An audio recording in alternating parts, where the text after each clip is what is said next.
Heutzutage wissen wir, dass das viszerale Fett, jenes Fett, das deine inneren Organe umhüllt, wie eine chemische Fabrik arbeitet, die ununterbrochen Entzündungsstoffe in deine Blutbahn pumpt.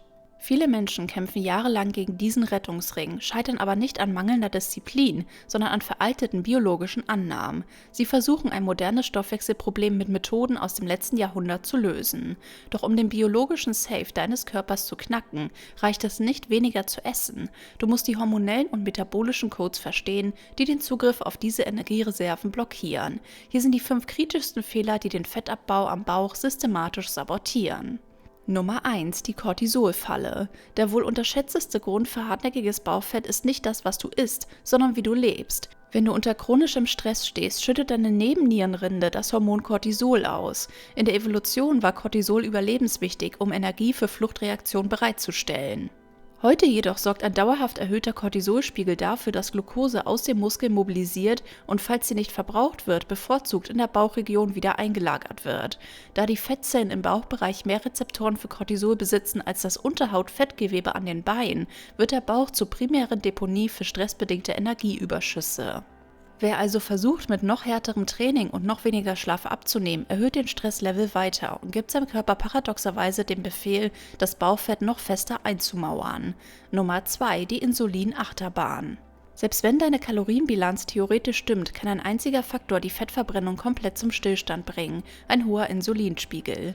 Insulin ist das Speicherhormon deines Körpers. Solange es im Blut zirkuliert, ist der Zugriff auf die Fettzellen biologisch gesperrt.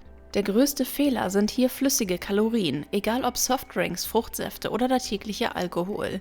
Flüssiger Zucker schießt blitzartig ins Blut und provoziert eine massive Insulinausschüttung.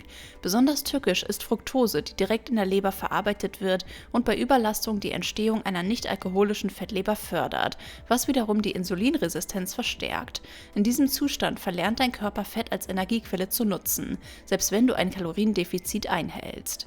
Nummer 3. Der Proteinirrtum. Viele Menschen reduzieren beim Versuch abzunehmen ihre Nahrungsaufnahme so drastisch, dass sie zu wenig Protein konsumieren. Das ist ein fataler Fehler für die Körperkomposition. Protein hat den höchsten thermischen Effekt aller Makronährstoffe. Dein Körper verbraucht bis zu 30% der im Protein enthaltenen Energie allein für dessen Verdauung. Wichtiger ist jedoch, wenn du im Defizit bist und zu wenig Eiweiß isst, baut dein Körper Muskelmasse ab, um an Aminosäuren zu gelangen. Da Muskeln deine primären Fettverbrennungsöfen sind, sinkt dein Grundumsatz. Du wirst zwar leichter, aber dein Körperfettanteil am Bauch bleibt hoch, das klassische Skinny-Fett-Phänomen. Ohne eine ausreichende Proteinzufuhr signalisiert dein Körper dem Gehirn zudem permanent Hunger, was Heißhungerattacken fast unumgänglich macht. Nummer 4. Die Cardio-Sackgasse. Stundenlanges moderates Joggen ist gesund für das Herz, aber oft ineffektiv für den gezielten Abbau von Bauchfett. Der Fehler liegt darin, Krafttraining zu vernachlässigen. Krafttraining erzeugt einen massiven Nachbrenneffekt. Während beim moderaten Cardio die Fettverbrennung fast sofort nach dem Duschen endet, bleibt der Stoffwechsel nach einem intensiven Widerstandstraining für bis zu 48 Stunden erhöht. Zudem verbessert Krafttraining die Insulinsensitivität der Muskulatur. Deine Muskeln werden wie Schwämme, die Kohlenhydrate aufsaugen, bevor sie als Fett am Bauch landen können. Wer nur auf Ausdauer setzt, verpasst die Chance, seine hormonelle Umgebung dauerhaft auf Verbrennung zu polen. Und Nummer 5. Schlafentzug. Du kannst tagsüber alles richtig machen. Wenn du weniger als 7 Stunden schläfst, arbeitest du gegen deine eigene Biologie. Schlafmangel senkt den Spiegel des Sättigungshormons Leptin und erhöht gleichzeitig das Hungerhormon Grelin. Das Ergebnis: Du hast am nächsten Tag unkontrollierbaren Appetit auf hochkalorische Kohlenhydrate. Viel gravierender ist jedoch, dass Schlafmangel die Wachstumshormonausschüttung unterdrückt, die normalerweise nachts die Fettverbrennung und Gewebereparatur steuert.